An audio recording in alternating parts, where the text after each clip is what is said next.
શ્રી પુરુષોત્તમ મહાત્મા કથા અધ્યાય 20। સુતજી બોલ્યા, વાલ્મીકી આગળ વધી રહ્યા હતા ત્યારે દ્રઢ ધન્વાએ જેમ તેમ કંઈ પૂછ્યું, પ્રભુ મને પુરુષોત્તમ માસની વિધિ કહો। ગયા ભાવમાં જ્યારે હું સુદેવ બ્રાહ્મણ હતો ત્યારે ભગવાનને વાલો પુરુષોત્તમ માસ જાણે અજાણે કર્યો હતો અને તેથી મારો પુત્ર જીવતો થયો હતો। આજે તે હું ભૂલી ગયો છું, માટે મને કહો। ત્યારે વાલ્મીકીએ કહ્યું, બ્રાહ્મ મુહૂર્તમાં ઉઠી ભગવાનનું સ્મરણ કરવું, પછી પાણીનું વાસણ લઈ નૈઋત્ય દિશામાં ગામ બહાર જવું।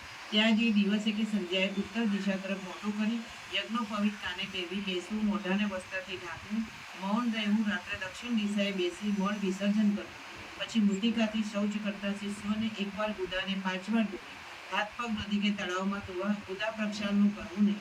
વ્રતની સિદ્ધિ માટે શુદ્ધ જળથી ભરેલા માટીના ઘડાને મંડળમાં સ્થાપના કરો, પછી તેમાં બધા તીર્થો તથા દેવોનું સ્થાપન કરવું, પછી ગંધ, અક્ષત, પુષ્પ અને નૈવેદ્યથી પૂજા કરવી।